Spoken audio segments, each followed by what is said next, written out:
From Acts chapter 14, the story you read a moment ago, when the crowds saw what Paul had done, they shouted in the Lycaonian language, "The gods have come down to us in human form." Barnabas they called Zeus. Paul they called Hermes because he was the chief speaker. Paul and Barnabas were among the first missionaries of the gospel. They healed a man who had been crippled from birth, and the crowd began to scream, "The gods have come down among us." This must be Zeus and Hermes. They've come to visit. It's always nice to be recognized for doing good work. Several of you have asked for a report, and so I'm going to give it and try to be brief. I was in San Francisco for Holy Week. I'd been invited by the San Francisco Gay Men's Chorus and some of the politicians there to attend the homecoming concert of the Lavender Pen Tour, which was the tour that we hosted here at our church last fall. There was a reception prior to the concert with some dignitaries and politicians and celebrities, and they thanked me and thanked First Baptist Church. I went to the concert, and just before the concert there were videos played, and in the video was a thank you to me and to First Baptist Church. I was not expecting it, but after the third song, the director turned around, asked for the house lights to come up, asked me to stand up in front of all of the San Franciscans who were gathered at Davies Symphony Auditorium, and thanked me and thanked First Baptist Church. Earlier at the chorus offices, I saw a trailer for the documentary film that's coming out about that tour. And there on the trailer was my smiling face and First Baptist Church of Greenville, hailed as the finest church in the South. Everywhere I went for 3 days, there was clapping and thanking and patting me on the back, and I was starting to feel just a little bit like Zeus. Verse 19. But some Jews came from Antioch and Iconium and won over the crowds.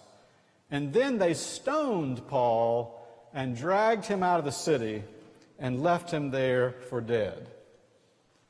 Paul and Barnabas were among the first missionaries of the gospel.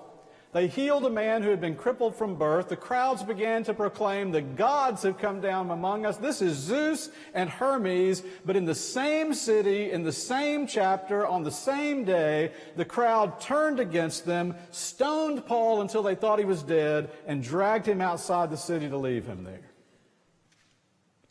Holy Week, I was in San Francisco feeling like Zeus. This week I traveled to Macon, Georgia. My granddaughter Harper was being baptized into the fellowship of the Roman Catholic Church. It was a beautiful service, and after the service I was talking with one of my Roman Catholic friends there, and I said, jokingly, "You know, I dedicated her at our church. I'm not sure why she had to be baptized here." And then I jokingly said, and it's kind of interesting, I was trying to talk to the priest a moment ago, but he was kind of aloof and standoffish and wouldn't say a whole lot to me, and I was just trying to make some collegial conversation, when my friend smiled at me and said, "You realize you are a divorced Protestant Baptist minister who left the Roman Catholic Church. You ain't batting 1,000 around here." And that's how you go from Zeus to zero in 14 days. For Paul and Barnabas, it happened in one day. This is not a strange phenomenon in ministry. Now, our staff was at our fall retreat this past fall. We were talking about what motivates us to do ministry.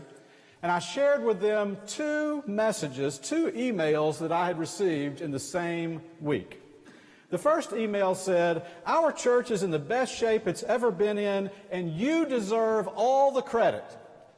I deserve all the credit. All of these people who are working around me in this wonderful congregation who work every day in the life of this church, but I deserve all the credit. The second email, same week, said, "Everything that's wrong with First Baptist Greenville is your fault, and I'll be glad when you leave South Carolina." Everything? Everything. Zeus to zero in 2 emails. You know what this is like? Some of you have or have had teenagers. You know what this is like. Oh, you're already laughing. I haven't even told the story yet. Mom and Dad, can I borrow the car? Sure, you can borrow the car. You are the best parents in the world. I love you so much. You're the best parents in the whole wide world. Well, be sure and be home by 10. I hate you. You're the worst parents in the whole wide world. Zeus to 0 in 10 seconds. We know what it's like. That's why my grandmother used to tell me compliments are like bubble gum. It's okay to chew on them for a while, but don't swallow them. And I think it's why the older I get, the less motivated I am by the promise of reward or the threat of punishment. I'll say that again. The older I get, I find the less motivated I am by the promise of reward or the fear of punishment. I think that's why I like the way this story ends. I love the ending of this little episode in the life of Paul and Barnabas. You see, Paul had known the joy of being called Zeus, and Paul knew the pain of being treated like a 0, but it wasn't a desire for praise or an avoidance of punishment that kept Paul going. So in verse 20 it says, "And they dragged him out and left him outside the city for dead, but when the disciples surrounded him, he got up and went back into the city.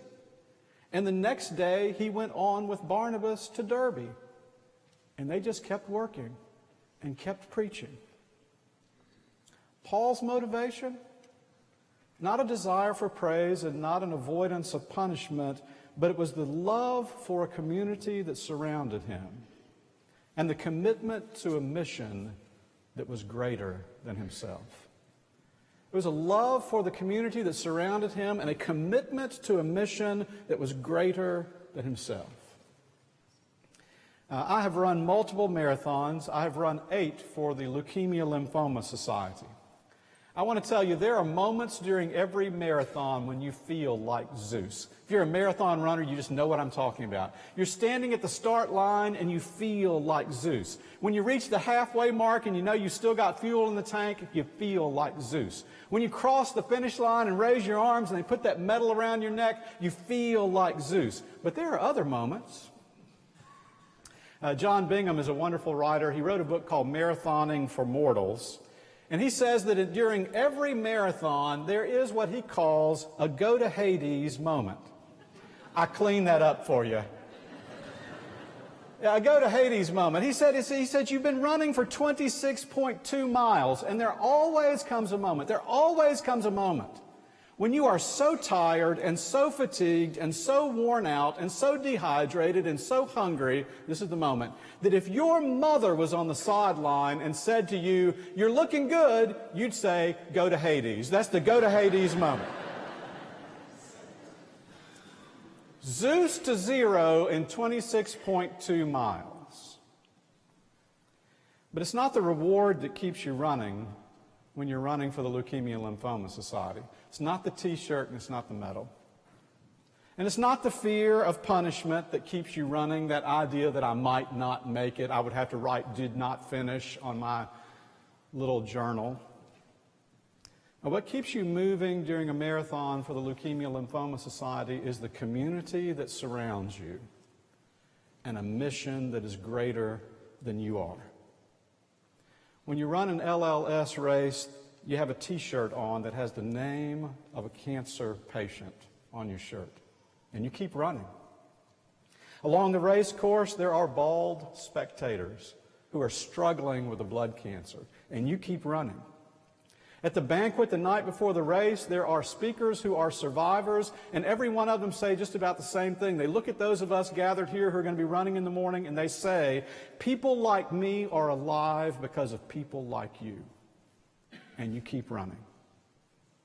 We don't run to gain rewards or avoid punishment. We run for a community and for a cause that is greater than ourselves. So when the disciples surrounded Paul, his community, he just got up and went back into the city. And the next day, he and Barnabas just moved right on to Derbe, and they kept preaching and working. You know, whatever you do in the life of the church, don't do it for the pat on the back. because sometimes it just doesn't come. And whatever you do in the life of the church, don't stop when somebody complains or criticizes you, because that is likely to happen. Whatever you do in the life of the church, do it because you love the community and because there's a cause here. The gospel of Jesus Christ and the good news of grace that we share that is bigger than any one of us, bigger than our praise or bigger than our punishment.